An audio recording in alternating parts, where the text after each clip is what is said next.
নাক বলি কোনটা সেটাও দেখাবে, মুখ কোনটা, গাল কোনটা, সব কিছু দেখাবে। হ্যাঁ হ্যাঁ হ্যাঁ। তোমার মাথা কোনটা বলো? মাথা, হ্যাঁ ওটা মাথা। চোখ কোনটা গো? চোখ চোখ। ওটা নাক, নাক কোনটা? নাক কোনটা দেখাও, নাক নাক, ওটা নাক। এই দেখো গাইস, ও সব কিছু জানে। নাক আর মুখ কোনটা? এই যে এগুলো কুমড়ো, চাল কুমড়ো আর কলাই আটা থেকে তৈরি করা হয়। তো বড়ি দিয়েছিল, আর রাতে এসেছিল ছাদের মধ্যে ইঁদুর। তো ছাদে রাতে ইঁদুর এসে কয়েকটা বড়ি নিয়ে পালিয়ে গেছে। Hello guys, good morning, welcome to Krishna Jyoti blog. তো গাইস, গত কালকে শনিবার আমি এসেছি গ্রামের বাড়িতে, আর আজকে হচ্ছে রবিবার। তো আমি আজকের দিন থাকবো, আগামী কালকে না হয় পরশু দিন আবার আমরা চলে যাব মহারাজনগরে, যেখানে ভাড়া বাড়িতে থাকছি।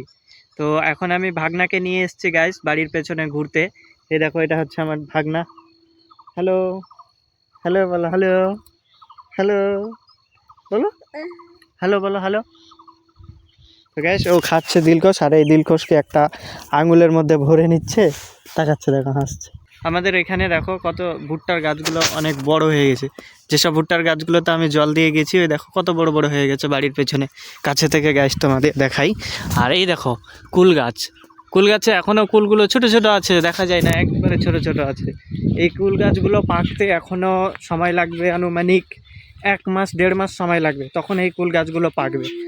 আর এই দেখো কত বড় বড় হয়ে গেছে ভুট্টার গাছগুলো মাঠে। আর আলুর গাছগুলো দেখো গাইস, এই দেখো এগুলো হচ্ছে আলু গাছ।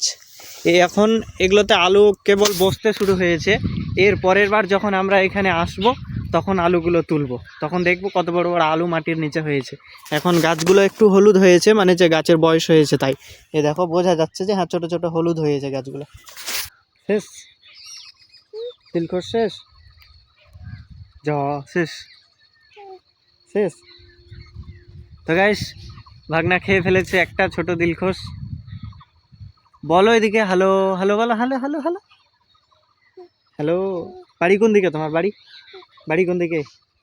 বাড়ি দেখাচ্ছে গাইস, বাড়ি দেখাচ্ছে। ওর বাড়ি হচ্ছে ওই পাশের গ্রামে, ওই যে গ্রামটা দেখা যাচ্ছে ঝাড় জঙ্গলে ভর্তি, ওই পাশের গ্রামে হচ্ছে তন্ময়ের বাড়ি। ভাগনার নাম হচ্ছে তন্ময়, আর ডাক নাম দিয়েছে সবাই ওকে ভাদু। সবাই ওকে ভাদু বলে ডাকে, কিন্তু ওর ডাক নাম হচ্ছে তন্ময়। খাওয়ার পরে হাতটাকে ঝেড়ে নিচ্ছে, দেখো। একটা চুমু দাও আপ্পা, আমার আমার গালে গালে, এখানে দাও, এখানে গালে গালে। তো গাইস, অনেকক্ষণে এসেছি, আর রোদ ছিল মাঠের, বদলেই আসলাম ভাগনাকে নিয়ে সকাল সকাল। এখন গাইস বাড়ি যাব, আর দেখতে যাব যে আজকের পটলের জমিগুলোতে কীরকম পটলের গাছগুলো হয়েছে। এর আগের বারে এসেছি, তখন সার দিয়েছি আর টালি করা ছিল, তো ওই টালিগুলো ভেঙে পড়েছিল। মানে ওটা 1 বছর আগে করেছি, তো 2 বছর হতে যায় প্রায়। তো এইবারে আবার পটলটা ওই টালির মধ্যে গাছগুলোকে চাপাবো। আমার বাবা আর ভাই দুজনে ওই টালিটা পরিষ্কার করেছে, মানে ঠিক করেছে। আর আজকে যাব দেখতে যে ওই পটলের গাছগুলো কেমন হয়েছে, কত বড় বড় হয়েছে, ওগুলো দেখতে যাব। তো চলো যাই। গাছ, যখন আমরা এর আগের বারে এসেছিলাম তখন আম গাছে ফুল হয়নি, আর এখন দেখো আম গাছে ফুল হওয়া শুরু হয়ে গেছে। বিকজ শীতকালটা পের হচ্ছে, তো ওই দেখো বড় বড় ফুল দেখা যাচ্ছে আম গাছে। এবারে আমাদের আম গাছে প্রথমেই আমের ফুল হয়ে গেছে, আর বাকি লোকেদের গাছ আছে ওই দেখো, ওগুলোতে ফুল দেখা যাচ্ছে না। হয়তো ওগুলোতে ফুল হবে, কিন্তু ওগুলো অনেক সময় লাগবে। আর আমাদের গাছগুলোতে এবারে প্রথমেই ফুল হয়ে গেছে, দেখা যাচ্ছে ছোট ছোট। এর পরের বার যখন আসবো, তখন দেখবো যে এই ফুলগুলোতে ছোট ছোট আমের মুকুল ধরা শুরু হয়ে গেছে। মানে এখন তো সবে ফুল ফুটছে, এরপরে আমের ছোট ছোট মুকুল হবে, তারপর ওই আমগুলো বড় হবে। কি হলো, কি হলো, কি হলো, কি কি কি? কথা তো বলতে পারে না, শুধু ও ও করে। গাইস, আমার ভাগনা কথা বলতে পারে না, অথচ সে সব কিছুই চেনে। ওকে যদি বলি যে ওর মাথা কোনটা, তাহলে মাথা দেখাবে। নাক বলি কোনটা সেটাও দেখাবে, মুখ কোনটা, গাল কোনটা, সব কিছু দেখাবে। হ্যাঁ হ্যাঁ হ্যাঁ। তোমার মাথা কোনটা বলো? মাথা, হ্যাঁ ওটা মাথা। চোখ কোনটা গো? চোখ চোখ। ওটা নাক, নাক কোনটা?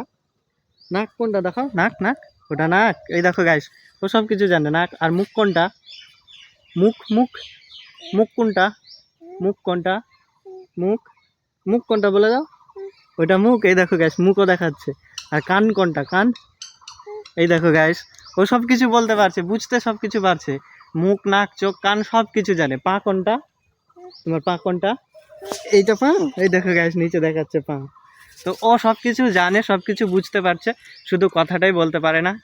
ধীরে ধীরে কথা বলাও শিখে যাবে। ওর বয়স এখন 12-13 মাস হয়েছে কেবল। এ কটা ভালো আছে, ওই যে ওখানে আছে কয়টা খেয়েছে। হ্যাঁ, তো গাইস গতকালকে আমার মাসি আর আমার মা দুজনে দিয়েছিল বড়ি, এই যে এগুলো কুমড়ো, চাল কুমড়ো আর কলাই আটা থেকে তৈরি করা হয়, তো বড়ি দিয়েছিল। আর রাতে এসেছিল ছাদের মধ্যে ইঁদুর, তো ছাদে রাতে ইঁদুর এসে কয়েকটা বড়ি নিয়ে পালিয়ে গেছে।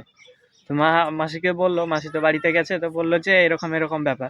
তাই আসলাম দেখতে যে হ্যাঁ কিছু কিছু জায়গা থেকে বড়ি তুলে নিয়েছে, যেমন এখান থেকে এখানে গায়েব আছে, এখানে গায়েব আছে, এখানে গায়েব আছে, কিছু কিছু জায়গাতে নেই, গায়েব হয়ে গেছে। এই দেখো এগুলো এগুলো জায়গার বড়ি তুলে নিয়ে পালিয়ে গেছে। কোন পোকাতে নিয়ে পালিয়েছে, কোন ইঁদুরে নিয়ে পালিয়েছে কিচ্ছু বুঝতে পারছে না, কিন্তু যেগুলো ভালো আছে সেগুলোকে আলাদা করে আর বাকিগুলো ফেলে দিতে হবে। তো থাক, এগুলো আলাদা করে রেখে দে, যদি মনে করিস যে এগুলো খাবো তাহলে খেতে পারিস। ওইটা খাওয়া যাবে, খাওয়া যাবে।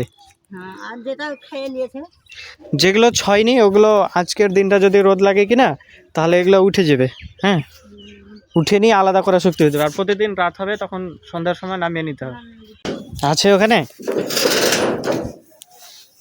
আছে না গাছ? দেখো ওখানে দিয়েছে বড়ি, ওই যে ওখানে, আর ওখান থেকে ইঁদুরে নিয়ে এসে এখানে জমা করেছে।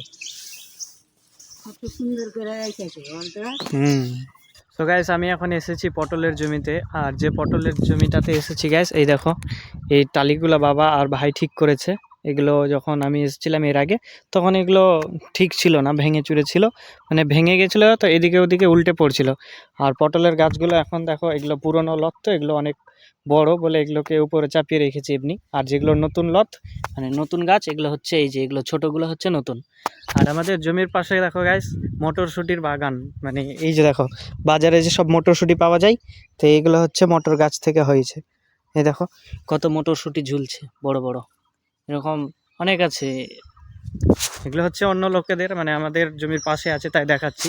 ওই যে সামনে যে বাড়িটা দেখা যাচ্ছে দূরে, ওই যে ওখানে, তো ওই বাড়িওয়ালাদের হচ্ছে এই মটরশুঁটির গাছগুলো।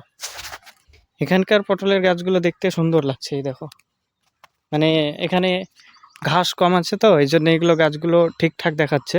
আর ওদিকে ঘাস অনেক বেশি আছে, জমিতে বোঝাই যাচ্ছে যে ঘাস কোথায় বেশি আছে আর কোথায় কম আছে। আর আমাদের জমির মাঝে রয়েছে একটা কুল গাছ, ওই যে, তো ওখানে গিয়ে দেখাবো গাইস গাছে কত কুল রয়েছে এখন। আগামী কালকে যাব যখন আমি মহারাজনগরে, তখন কিছু কুল তুলে নিয়ে যাব। তো গাইস এই দেখো কুল গাছ, কুল গাছের মধ্যে কুলগুলো আছে কিন্তু বোঝা যাচ্ছে না। আমি কালকে আসবো, আগামীকালকে সেই কুলগুলো তুলে প্লাস্টিকে করে ভরে নিয়ে যাব। আমি এখন গাছ জমিতে এসেছি একটি কারণে, যে ঘাস জন্মেছে তো পটলের জমিতে, তো সেই ঘাসগুলোকে তুলে ফেলার জন্য। এই দেখো এগুলো কত ঘাস আছে, তো এই ঘাসগুলোকে তুলে ফেলবো বলে এসেছি। ওখানে রয়েছে বাবা আর ভাই, ওই যে দূরে বাবা দিচ্ছে সার আর ভাই তুলছে ঘাসগুলো, তো আমিও যাব, আমিও তুলবো ঘাসগুলো।